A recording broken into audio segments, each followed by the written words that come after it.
Thank you for tuning in to the World Builder's Anvil, Rethinking Architecture. Don't know where to start building your fantasy world? Do you need more? Does it make sense? Forget any worries and become a crafter of imagination. This is the place where we will prime your mind. Now, it's time to heat up the forge. Break out the mithril ingots and hammer. Welcome to the World Builder's Anvil. I'm Jeffrey W. Ingram. And I'm Michael Miller. Let's sup from the muck of Java and build. Welcome back. Constructive as always. My name is Jeffrey W. Ingram. And built for your pleasure, I am Michael Miller. Yeah, I heard you start working at a brothel recently. No, I'm architecturally built. Oh, that's what I meant. Yes. Okay. Kind of like built Ford tough. This is something I've been thinking about. Michael and I have been talking about doing a castle build episode. And I was actually... That's right, I forgot about that. Yeah, actually, it's going to be our next episode. So stay tuned for next week. Literally, just keep listening to all of the episodes until next week. It'll get you pumped up. Yeah. Well, listen to all 1 5-minute of them. And it was some guys literally going through like palaces throughout history and talking about like the architecture of palaces.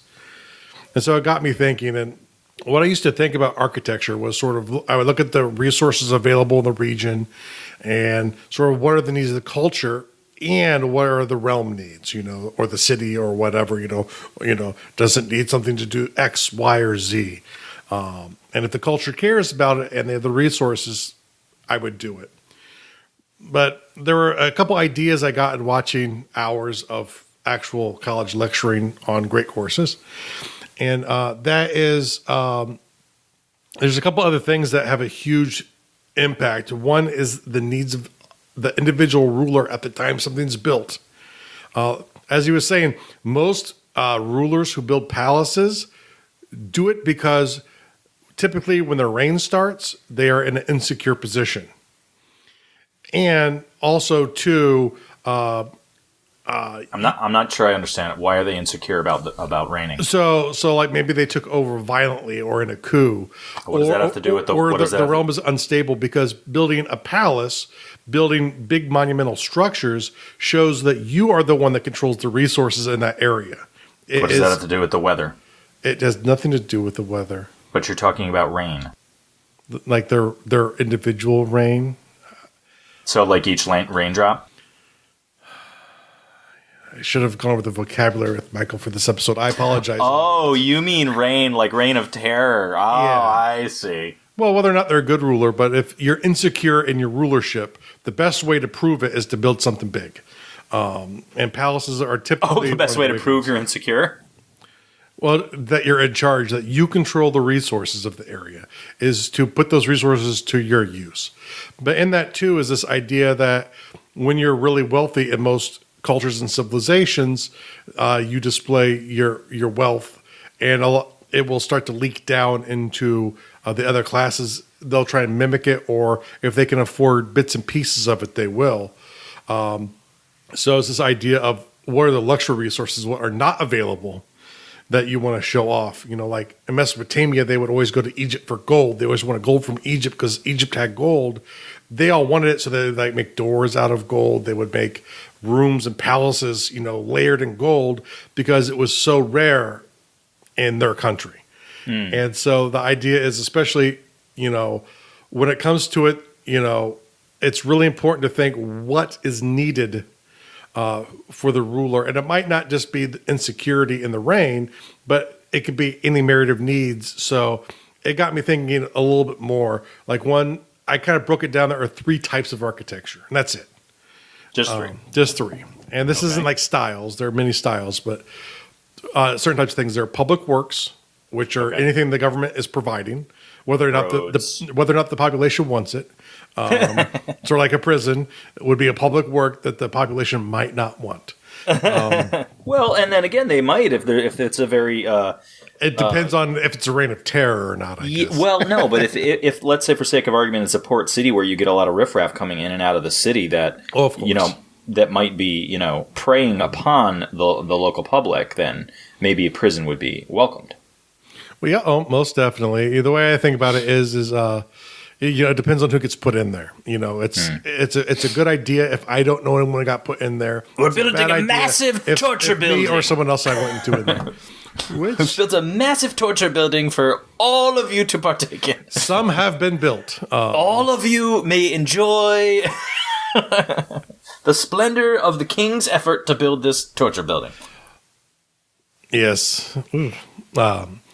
Usually they do kind of hide those. Like that's the king's second palace. You don't want to go to the king's second palace.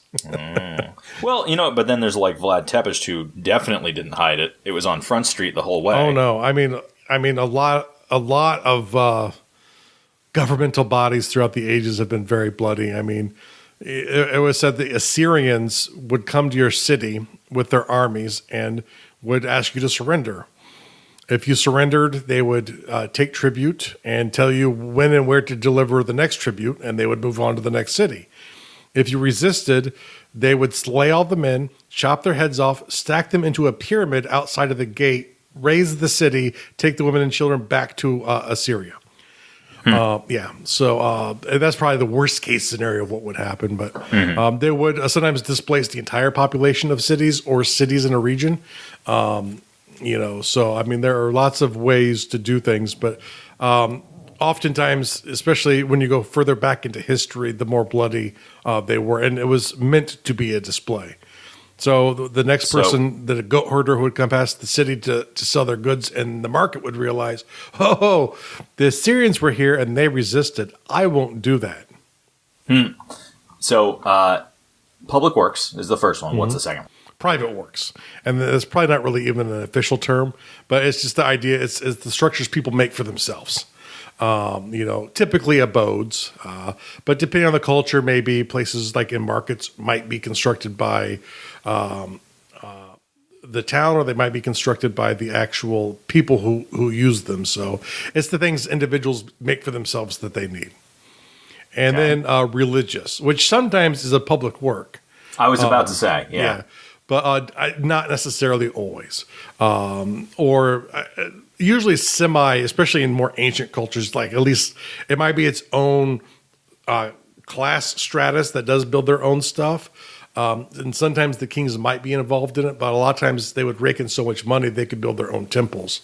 But usually the construction phase was a specialized version of public works. But typically very important, especially in older cultures. I mean, really up until recently, So I think the real first division was with the church, like the Catholic Church, where they positioned themselves separate from secular. And there was obviously a lot of issues going back and forth with kings in Europe or whatever who wanted to control the priests and the bishops and the cardinals of their land. And the popes who didn't want them to, because the popes wanted the money that they were raising, or the tribute. So, Count de Monet. Count de Monet. De Monet. It's de Monet. But you do kind of have to look at what resources are available. That will tell you what the basic architectures will be formed out of. And like the most common elements I could think of is like mud. Very common to make bricks, obviously.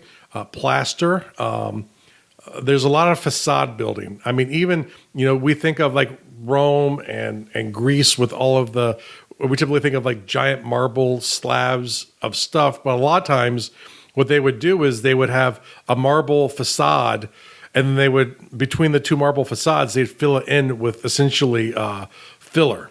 So I like it when wasn't they as build much the marble as we thought. I like when they build the marquees that way. I'm a big fan of marquee facades. Oh, bad of you. Come on, you love that. Glass was a huge thing even in ancient days. And just the idea of being able to incorporate glass, but glass does not show up everywhere. So it's typically not going to be in every area, typically warmer climates. Metal.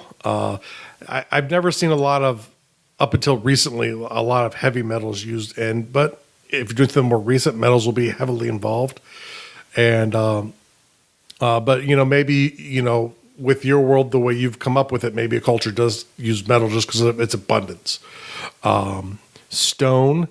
Stone's used a lot, either taking rocks and making walls, which people have done for a really long time, or shaping rocks, which even from the Stone Age, you'd have a stone tool to shape a stone rock, which is why like the Stone Age, the bigger buildings from the Stone Age are really impressive. And even from the Bronze Age, where you would have like a bronze chisel that would dull very easily, that would have to be, you have to have sharpeners literally on staff to keep sharpening your tools, probably for a really long time. Wood, for a long time, the biggest constraint they had on buildings because of the roofs was the length of timbers that they could get access to. And if you were rich, you could go further away and get maybe bigger tree trunks to bring in so you could have a little bit bigger rooms. But pretty much the population needs support for the roofs, so the roofs weren't bigger than the timbers they could afford. Or sometimes you have areas where timber was the only product used, or the majority of the product used. Think of like log homes, or many different types of huts could be made out of wood. Plants themselves, you could just take palms and fashion places to live in. Probably not a very advanced society would do that, but think about like grass roofs is like the classic Tudor style. The roofs are of sod.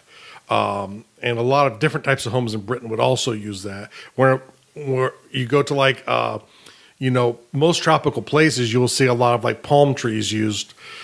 Maybe you have a lot of reeds, you can bundle them together to make stuff. So depending on the types of plants that are available, people are very clever at making places to reside away from weather in. I was in Puerto Rico a few years back, and not that long ago, like, I don't know, 10 years maybe. The airport had a thatched roof. Really? The airport. Was this like at San Juan? This is like the big one? I think so. I mean, we were probably not in the main terminal, but it was. But it was actually, you could look up and see the reeds. Oh, yeah. Just from the outside. Oh, yeah. Absolutely. I thought it was pretty interesting that's what I was looking at. Another thing I like to think about, too, is do you reinforce the crap inside of there? So it's like concrete today. They put like iron rebar in there to help support it. So as long as you can keep the water from penetrating the thing, you have stronger concrete than you would otherwise have, or at least we think so. At least the way we make concrete today. And concrete as well, too. Concrete really, people think of it as a relatively new thing, and some people go, well, no, the Romans used it, and the Romans did extensively use concrete, but concrete, I think, has been around since 6500 BC. It's been used in various forms. I think it was probably kind of accidentally figured out. They would, and digging irrigation tunnels, some of them would probably turn into a concrete-like substance. And being inquisitive, people would go, hey, what's different about here than up there where it's just mud? And they start to figure out, this one mineral here seems to congeal, so let's try it with sand. Oh, wait, that makes something really strong. Oh, let's throw seashells or volcanic little pumice rocks in there, and now we have super concrete like the Romans had. So I want super concrete. Luxury resources. This is a big one. And North America is a great example of this. And I talked about this briefly once before. There was, I think, we know of at least one culture that actually used and formed metal items. They made copper items. It was somewhere up in the Great Lakes area, I think Wisconsin-ish. And but there was this culture up there. Only one culture I know of in North America that actually did blacksmithing pre-Europe. And but what you'd find out is in periods of time where there's relative stability and the trade routes would pop up, you'd see this in the homes of elites all over North America, or at least up and down the Mississippi, and a lot of times all the way to the Atlantic. The Southwest and the Far West were kind of cut off because the Rockies are much more extreme. But basically on the other side, east of the Rockies, you'd see copper pop up everywhere because they'd trade for it. And because not anyone could afford it, it was so hard to bring in, you could actually exchange it. So, what are the precious metals? What are the precious gems that could be used to display power and wealth? Like I always thought it was funny, and until I was watching this, a lot of times they talk about, like where the marble would come from. This special color of marble was from Greece or from Spain or from Italy. And it would seem like, in Italy, they would never use the Italian marble, which there's marble all up and down Italy. But the emperors would bring in marble from every other part of the empire. But when you think about it, it makes sense, because if people know, especially the elites who come to visit Rome, they see, marble from Syria and marble from Spain in the same building. That tells them that the guy who made this building controlled all the way to Syria to Spain. And that was telling you something, like, shut up and just pay your tribute. Pay your tribute, but really, it's one of the things I never thought much about was, what is the point of the structure? And you think of, I need these types of buildings, but it's what types of messages are the leaders and the culture trying to tell other people? It's simpler, because then you don't need a checklist that is sometimes flawed, because if there's no emperor, there's no palace. Some of the basic questions I like to ask myself, how secure are the people and their leaders? Those are two big ones, because the people are important too. You need them around to do the labor if you're the leader. So the thing is, if it's an area where there's a bandit problem, which unless you have complete control of the area, which most people do not, there's maybe bandits or raiders that are out in the countryside. If there's great risk that your city might get attacked, there's great incentive to build stockades or walls. And depending on the importance of the area and the amount of money willing to be spent, and the time that they have to improve it, you're going to have walls or maybe just wooden stockades, or maybe nothing at all if the area isn't under risk a lot from being attacked. You go to some islands that are more isolated, they might even walk you up to their village if they met you the first time. Not anymore, but all those bridges have been burnt. But especially that one island in the Indian Ocean where you don't go to or they kill you. I can't remember the name of the island, but someone else just got killed there again. Recently? Yeah, recently. I think it was a Christian missionary.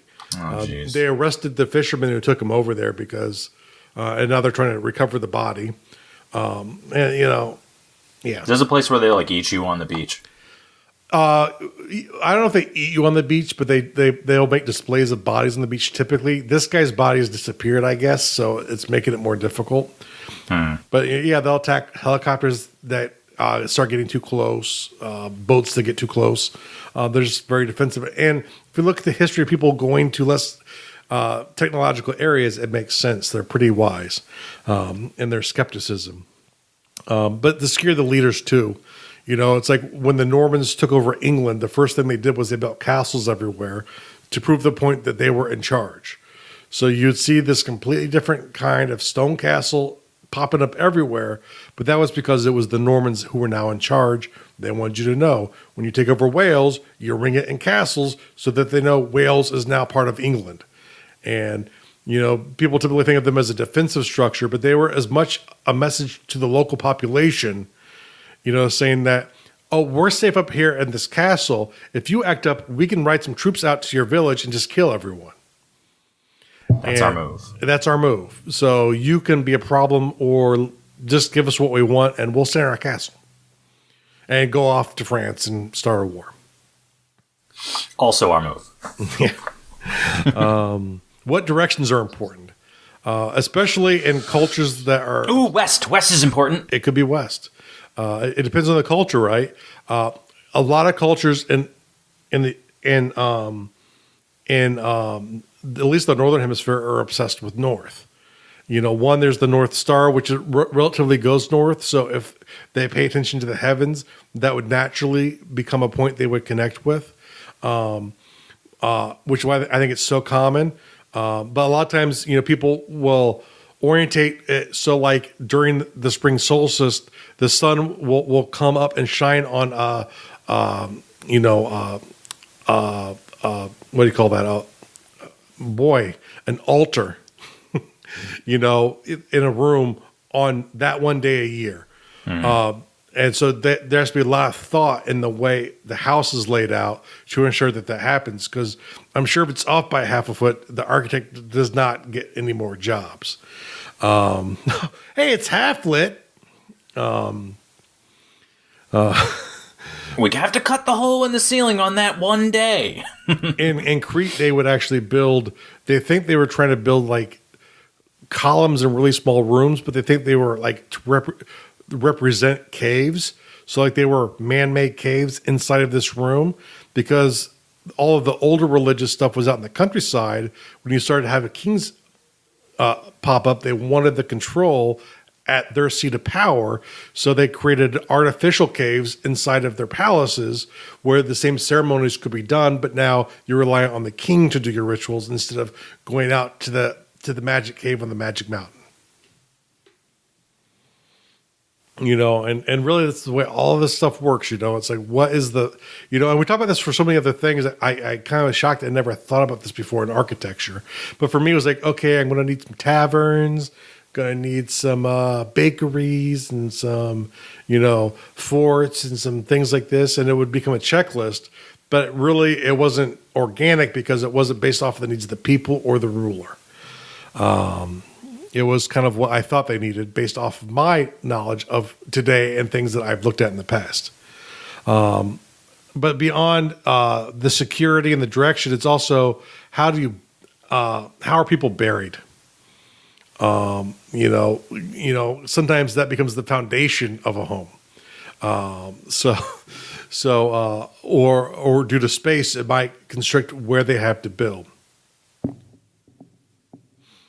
And the other thing, I don't think we think enough about is like just in general, what's the structure of the society? You have the Spartans who would split up men into male barracks and women into female barracks. And a lot of times they would stay there even after they got married. And there was no real family unit as we would think of today, or really as in many cultures had back then. It was kind of its own thing. A lot of times you'd have families and then clans and tribes, even like in like Athens, where we think of as the cradle of democracy, the way people were elected was from their tribe. I think there were seven tribes in Athens, and if I remember correctly, and each of those would elect a certain percentage to go do the democracy stuff for them. And there were some rules on how it worked out. I think there were rules on how long you could do it. But essentially, a certain percentage of each tribe made up the assembly, which had all of the power in Athens. So even though you have... Are you meaning to put an N in there, or is that just you? Athens? Are you trying to say Anthens or Athens? Athens. Am I saying Athens? I'm sorry. You're saying you keep saying an N and it's throwing me. Yeah. Athens. Yes. But it was the tribe structure that they grew out of, which remained even once it became an urbanized, what we'd call civilization, because the cities became more relevant. Or like I said before, Spartans, like no structures that we kind of know today, where there's no real clan or tribe structure, but there's some unique structure to the culture that, and it doesn't necessarily have to be like men and women, a gender-based thing like in Sparta. It could be anything that you want it to. But, just have that in mind, because it's going to focus a lot on what the homes look like. If a home is a barrack rather than a family unit, it's going to be a certain size. It's going to need a certain size if it's an extended family. Maybe you have one abode, which the family starts, and then over time they build out abodes connected to it, sort of randomly in different directions. And it's like your son goes here, your son goes here, or your daughter goes here. However, your society deals with it, but they stay connected as one unit, even though space-wise they start to take up more room. Over time, those kind of grow into cities. And then palace construction. This is one thing I never thought much about before, except for where to put it. But it's the placement of the palace is really important. the famous, the name slipped my mind. There's a famous palace in Israel, Masad, on a hill, on a plateau.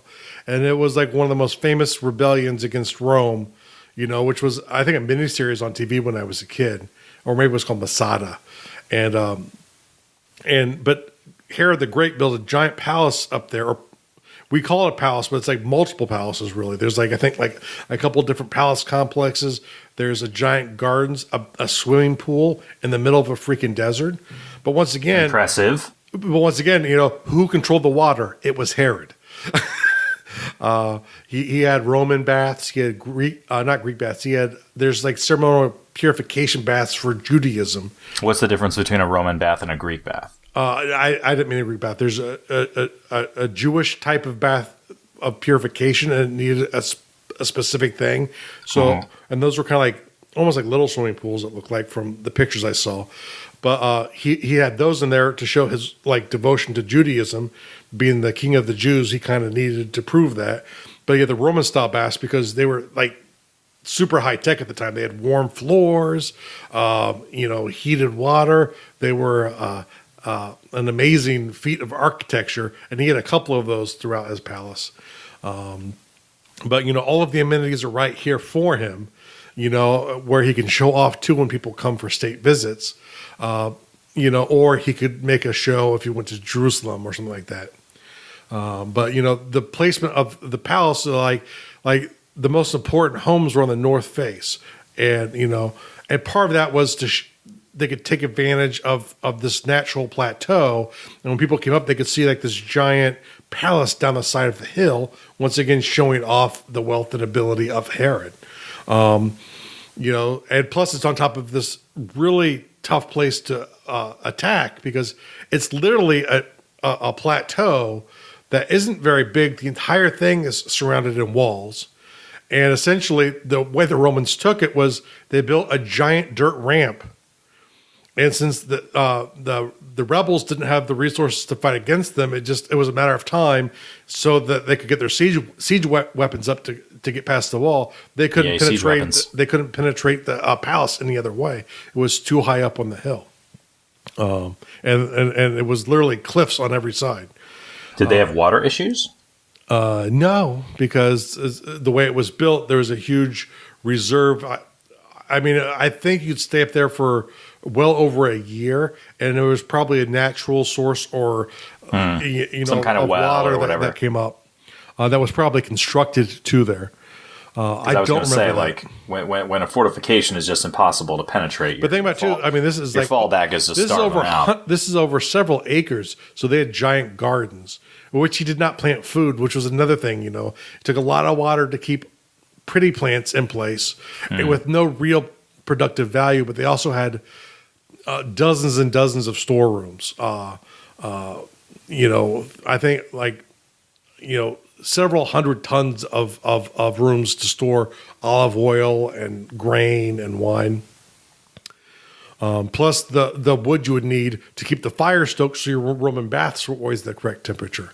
And the other thing, the thing about too is when you build it is, especially if a palace is in a city, what do the residents of the city see? It's always built in a certain specific way so they get the message from the ruler. Inside of a palace, there's governmental offices. The acts of government take place in there. So what do those look like? What do those workrooms look like? Maybe they're blacksmiths. Maybe there are goods being produced on the property. Those have places too. Those will almost always be upwind of the residential places because you don't want the wind blowing the smelly worker stink over into the king's area. Can't have that. Can't have that. There will typically be religious, if religion's important in the area, there will probably be religious displays there. Like there was a big synagogue built as one of the features of Herod's palace because, because of his Greek and Roman connections, there's always questions on whether he was a real Jew. So he had this giant synagogue for basically himself built in the palace. As proof of his devotion. Plus, you could argue some of the other things were maybe questionably towards non-Jewish types of homage as well too. But those I think are a bit more arguable from what I've heard. But the thing is also, and the Persians I think did this really great. Where you walked in and they had like these giant waiting rooms. So you'd like walk up this giant staircase, and they'd have the reliefs painted, carved into the staircase of scenes of people coming to pay tribute to the Persian emperor. That's all you'd walk past the entire way to get to him, were scenes of people giving tribute to the emperor. and they said you could even tell like the details of the clothes, where the people came from. So like if you knew what a king from the Medes would look like, or a king from the Levant or from Anatolia, from all over the empire, if you knew what they looked like, you would see an image of them carrying tribute, just to show off who are all of the people you control, and to really make a point. And then you go to this one giant waiting room, and maybe to another giant waiting room before you get to the audience area.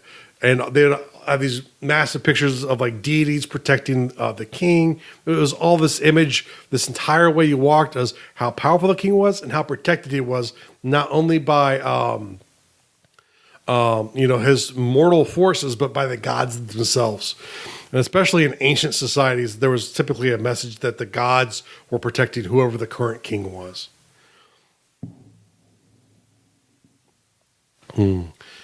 And another thing to think about too is, what does the government do for people? And I know Michael found this out the hard way in my games. In ancient Badrakia, there's no police force. There's no expectation that the town guards are not there to help you. They're there to help whoever's in charge keep control of an area. And so if you witnessed a crime and you go tell a town guard, he's probably not going to do crap about it, because it's not his job. I mean, his personality might get him to do it, but there would be nothing in it for him to do. Most ancient cultures, you were typically kind of on your own. You and your family would deal with your family's problems. Some places had courts that you could go to try and deal with it, but you needed to be able to present the person who was accused. So you had to catch the thief. Now, if the thief got caught and taken to court, it was almost always really, really bad. For the thief. For the thief, yes.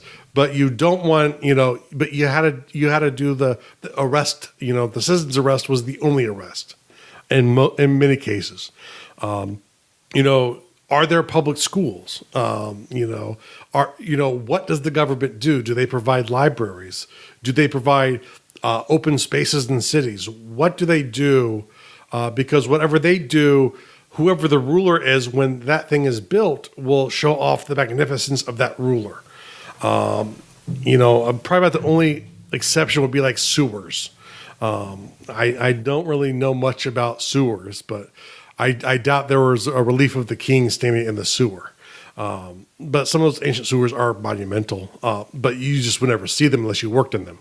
And then private, typically homes, but like I said, it could be merchant establishments, maybe a manor if a person had some wealth. What do you mean private? Put some context. Like it could be a family residence. What could be? A private residence. So when I say private, it's individuals who are who live there. What do the buildings they make look like? And that will typically be more based on resources at hand. Like you're not going to see a giant stone house, in a place like Mesopotamia, because the stone was just too far away. Everything was mud brick. Even the palaces were, for the most part, mud brick. They would bring in facades to put over the mud brick, but they were pretty much all mud brick. But definitely, the lower class people go, the more cheaper available resources become the places they live, the places they eat. Unless, once again, the government provides all the food, which is doubtful. They're going to have private, individuals or places to do exchange. But those areas of exchange, like in Rome, the forums actually weren't the places of the marketplace. I forget the name of the marketplaces, but the Roman town officials were expected to, out of their own funds, build marketplaces. And so they would do it to show off their power and wealth in their community. And they were technically in elected office when it would happen, or baths in the case of Rome's, were probably a government function, even though private individuals delivered them. So sometimes there's a little gray ground, but if it's for the exaltation of the state and those in charge, I consider it public. And if it's strictly for the use of a private individual, even if it's to make wealth, I consider it private. And usually it's less about garnishment at that point, unless they're wealthy, and then they're trying to mimic whoever the current ruler is usually. But if it's not, it's going to be based off of the materials at hand, especially if you're poor. You have the same basic homes for poor people for, probably hundreds of years with very minor modifications, They might be round in a certain community, they might be square, but every poor individual is going to have basically the same home structure, if they have a home at all. Or maybe like in the case of Rome, you end up getting tenements, where they have these giant concrete buildings built up that collapse at every earthquake. Oh boy. And they'd actually even have higher class apartments at the base, which was like a villa. But it wasn't as impressive because you had homes stacked up above your home. So there'd have to be a hallway for the people to get up to their home. And it's kind of like in New York City, the elevators never worked. Not like the gnomish city. Which they work very well. They work perfectly there. Well, magic. Magic helps. Magic helps. And the mathematical precision and perfection of the gnomish people. Yeah, not really. Okay. So what does all this mean to you as a world builder? A world builder is, really it's when you're constructing something, a lot of these things take place over generations. So I wouldn't worry about that. But at the time you need a city, think about, who's in charge, what do they need, what do the people who live there need, what are the resources available, and what resources would make them look really cool, and take those ideas and come up with a needs list to determine, don't just say I need taverns because I think I need taverns. I need ironsmiths because I need ironsmiths. Just have it be more organic and just, allow the needs of the community to dictate. If it's a small community, even if it's ironworking, they might not have a blacksmith. They might rely on people who come by to trade occasionally to get new tools. Or maybe a blacksmith will occasionally come by. But, not every community needs everything. And as they grow larger, you're going to get more and more specialized types of stuff within an area because there's, enough other people doing other types of work to free up people's time.